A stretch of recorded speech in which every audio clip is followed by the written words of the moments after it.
ప్రభువా తండ్రి ఇరువురు కుటుంబాలను బట్టి స్తోత్రాలు చెల్లిస్తున్నాం. వినాశము ప్రభువా తండ్రి మీరు మెరుగు చేయండి ప్రభువా.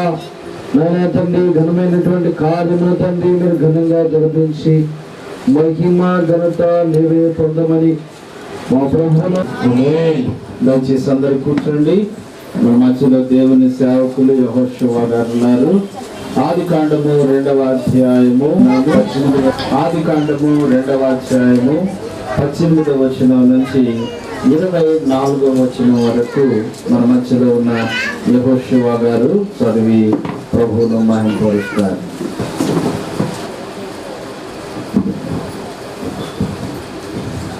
దేవుడైన యెహోవా నరుడు ఒంటరిగా ఉండటం మంచిది కాదు, వానికి సాటి అయిన సహాయము వాని కొరకు చేయడం అనుకును. దేవుడైన యెహోవా ప్రతి భూజంతువును ప్రతి ఆకాశ పక్షిని నేల నుండి నిర్మించి ఆదాము వాటికి ఏ పేరు పెట్టుటకు అతని యొద్దకు వాటి నుండి రప్పించింది. జీవము గల ప్రతి దానికి ఆదాము ఏ పేరు పెట్టెనో ఆ పేరు దానికి కలిగును. అప్పుడు ఆదాము సమస్త పశువులకును ఆకాశ పక్షులకును సమస్త భోజంతువులకును పేర్లు పెట్టెను. అయినను ఆదామునకు సాటిన సహాయము లేకపోయెను. అప్పుడు దేవుడైన యెహోవా ఆదామునకు గాఢ నిద్ర కలుగు చేసి అతడు నిద్రించినప్పుడు అతని ప్రక్కట ఎముకలలో నుండి ఒక దానిని తీసి ఆ చోటును మాంసముతో పూడ్చివేసెను. తర్వాత దేవుడైన యెహోవా ఆదాము నుండి తీసిన ప్రక్కట ఎముకను స్త్రీలుగా నిర్మించి ఆమెను ఆదాము వద్దకు తీసుకొని వచ్చెను. అప్పుడు ఆదాము ఇట్లెను, నా ఎముకలలో ఎముక, నా మాంసముల మాంసమా, ఇది నరుడులో నుండి తీయబడిన గతి పురుషుడు తన తండ్రిని తన తల్లిని విడిచి తన భార్యను హత్తుకొనును, వారు వేక శరీరమై ఉందురు. మనం చదువుకుందాము. యోహాను సువార్త 2వ అధ్యాయము 11వ వచనం నుంచి ఆఖరి. యోహాను సువార్త 2వ అధ్యాయం 1 నుండి 11 వచనాల వరకు మన మధ్యలో ఉన్న థామస్ గారు చదివి ప్రభువును మహిమపరుస్తారు. దేవుని వాక్యం చదువుకుందాం. యోహాను సువార్త 2వ అధ్యాయము 1 నుండి కొన్ని వచనాలను మనం చదువుకున్నాం. 11వ వచనం వరకు. 3వ దినమున గలిలలోని కానాను ఊరిలో ఒక వివాహము జరిగెను. యేసు తల్లి అక్కడ ఉండెను. యేసు ఆయన శిష్యులు ఆ వివాహమునకు పిలువబడిరి. ద్రాక్షారసం అయిపోయినప్పుడు యేసు తల్లి వారికి ద్రాక్షారసము లేదని వారితో చెప్పగా, పని నా సమయం ఇంకా రాలేదనను. ఆయన తల్లి పరిచారకులను చూచి, ఆయన మీతో చెప్పేది చేయడను. యూదుల శుద్ధీకరణ ప్రకారము 2-3 తుమ్ములు పట్టు 6 రాతి బాణలు అక్కడ ఉంచబడను. యేసు ఆ బాణలను నీళ్లతో నింపుడని వారితో చెప్పగా, వారు వాటిని అంచుల వరకు నింపిరి. అప్పుడు ఆయన వారితో, మీరెప్పుడు ముంచి విందు ప్రధాని ఎద్దుకు తీసుకుని పోండని చెప్పగా, వారు తీసుకుని పోయిరి. ద్రాక్షారసం ఎక్కడి నుండి వచ్చును ఆ నీళ్లు ముంచి తీసుకుని పోయిన పరిచారకులకే తెలిసి ఉన్నది గాని విందు ప్రధానికి తెలియలేకపోయెను. గనుక చూసిన ప్రతివాడు మొదట మంచి ద్రాక్షారసము పోసి జనులు మత్తుగా ఉన్నప్పుడు జబ్బురసమును పోయెను. నీవైతే ఇది వరకు మంచి ద్రాక్షారసం ఉంచుకొని ఉన్నావని వారితో చెప్పాను. గలిలలోని కానాలో యేసు ఈ మొదట సూచక్రియను చేసి తన మహిమను బయలుపరచును. అందువలన ఆయన శిష్యులు ఆయనందు విశ్వాసం ఉంచిరి.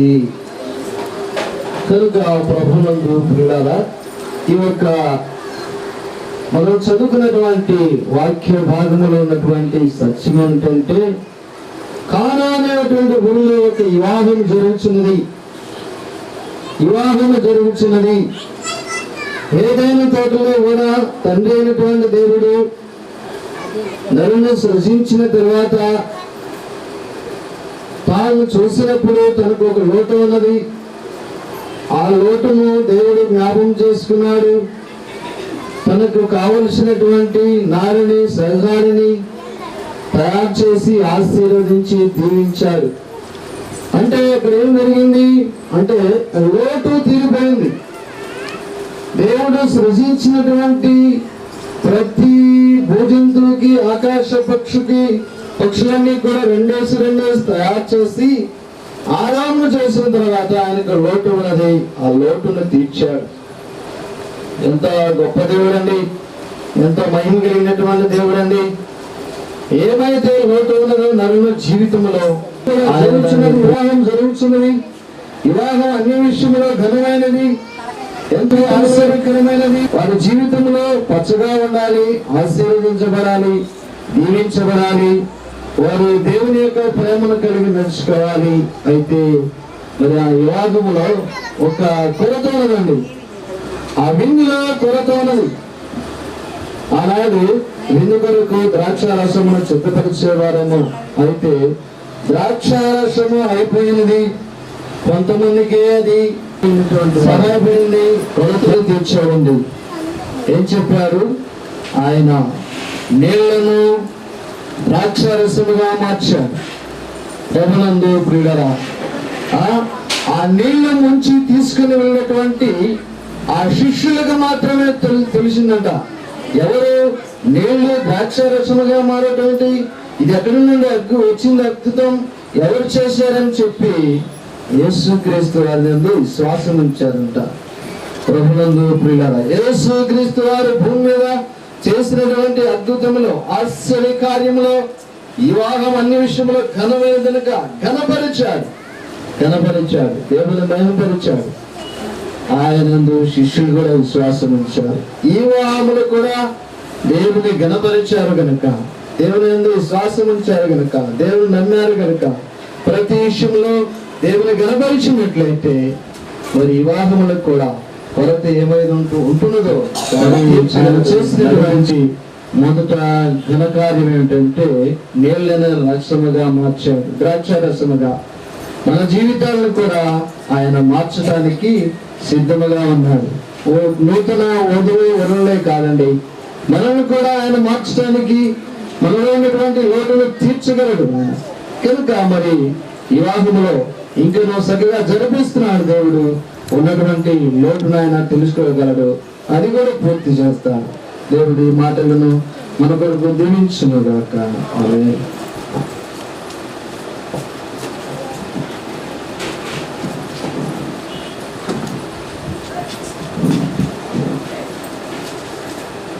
ప్రియులారా, మరి పెళ్లి కుమార్తెగా విజయ్ కుమార్ని మన యొక్కకు తీసుకొచ్చారు. నిజంగా మరి అన్నమ్మ గారిని మనం అందరం అభినందించాలి.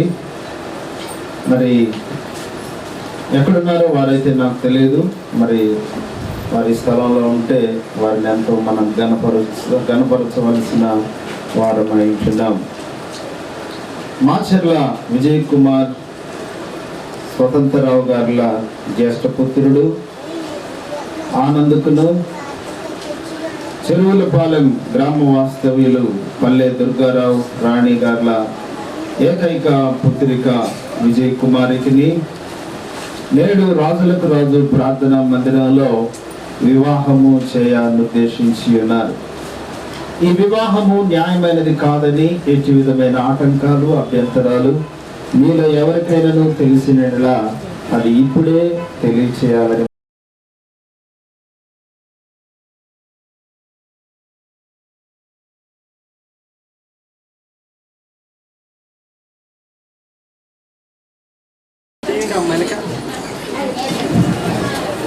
ఇద్దరు పరిశుద్ధ వివాహమునకు ఇష్టపడుతున్నారా? ఇష్టపడుతుంది. మీకు ఇష్టమైతే వివాహం చేయడానికి మీ తల్లిదండ్రులకు కూడా ఇష్టం కావాలి కదా. మరి విజయ్ కుమారి స్వతంత్రరావు గారు ఎక్కడున్నా ముందుకు రావాలని మనం చేస్తున్నాం.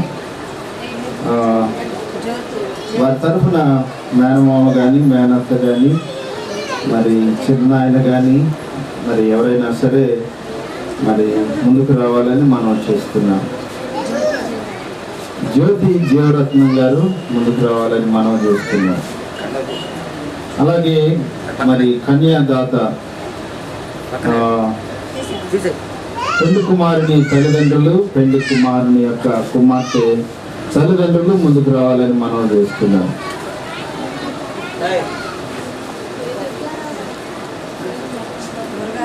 దుర్గారావు గారు, రాణి గారు ముందుకు రావాలి.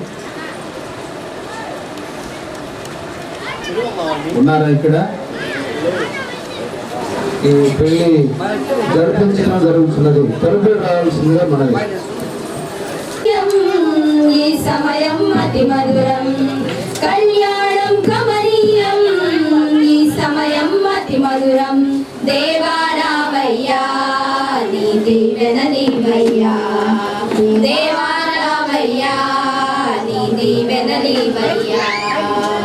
కళ్యాణం కమనీయం, ఈ సమయం అతి మధురం, కళ్యాణం కమనీయం.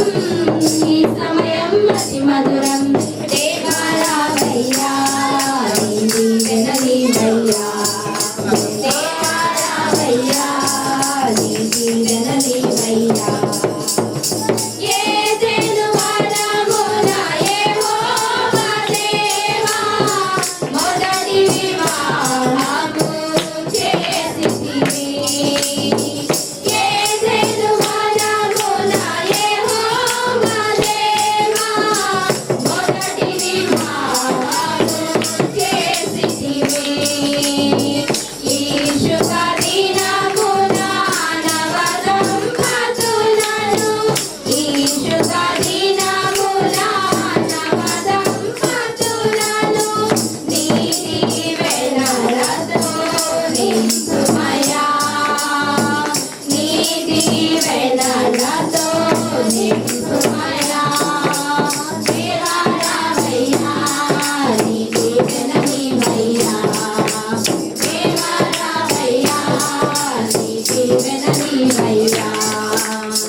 దయచేసి మరి దుర్గారావు గారు, రాణి గారు మరి రావాలని మనవి చేస్తున్నాం. దుర్గారావు గారు, రాణి గారు, అలాగే జ్యోతి జీవరత్నం గారు ముందుకు